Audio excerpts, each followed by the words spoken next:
Salam alaikum, bonjour à tous, j'espère que vous allez bien. Je suis contente de vous retrouver en ce mois béni de Ramadan. Aujourd'hui, je vous propose une recette de shorba à moindre coût.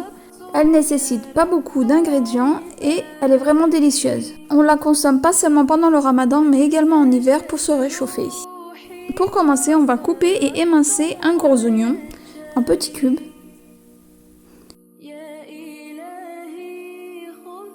Et on va le réserver de côté. On va ensuite prendre une grande carotte ou deux petites et venir les couper en cubes.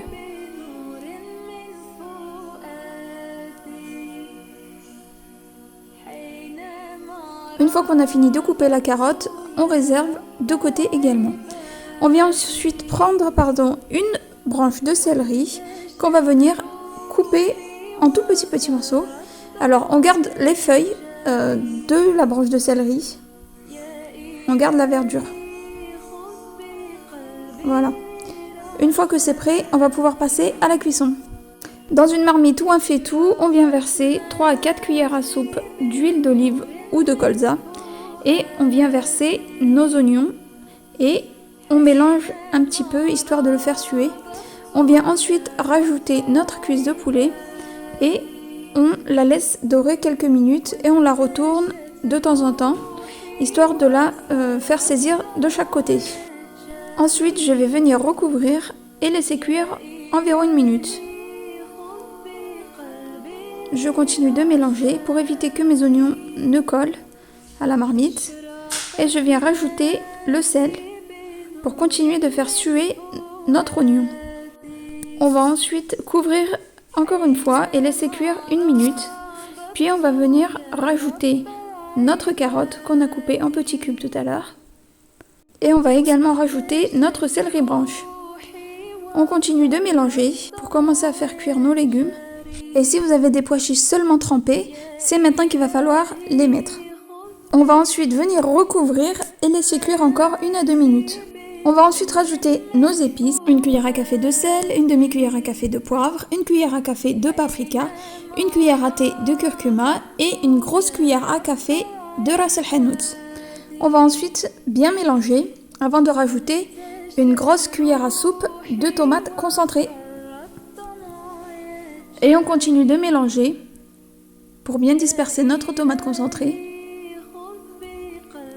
Puis on va rajouter 500 g de purée de tomates. C'est l'équivalent d'une boîte. On va ensuite recouvrir et laisser cuire environ 5 minutes. On va ensuite rajouter une cuillère à thé de sucre ou un demi-cube de sucre pour diminuer en fait l'acidité de la tomate. On va ensuite rajouter 2 litres d'eau bouillante et un petit bouquet de coriandre qu'on aura attaché avec du fil alimentaire ou du fil de couture si vous n'avez pas de fil alimentaire. On va ensuite laisser bouillonner notre marmite et une fois que ce sera le cas, on va laisser cuire 45 minutes à 1 heure le temps que notre viande cuise. On va ensuite, après ce délai, vérifier la cuisson de notre poulet. S'il est bien cuit, on le retire avec également notre bouquet de coriandre. Et on va ensuite rajouter 100 g de langue d'oiseau dans notre shorba et laisser cuire environ 5 à 10 minutes. On mélange de temps en temps afin d'éviter que nos langues d'oiseau ne collent au fond de la marmite.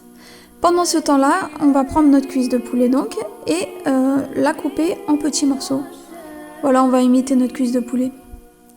On s'aide d'une fourchette et d'un couteau parce que c'est trop chaud à la main, vous n'y arriverez pas. Vous pouvez toujours essayer.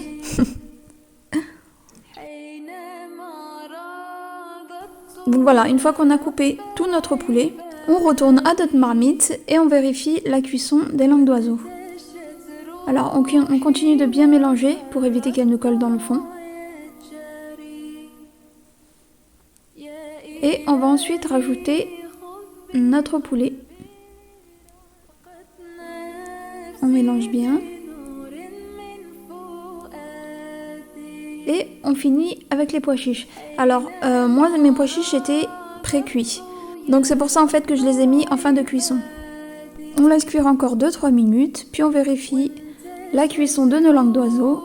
Et si c'est cuit, on peut rajouter une grosse poignée de coriandre ciselé Et là, on mélange une dernière fois.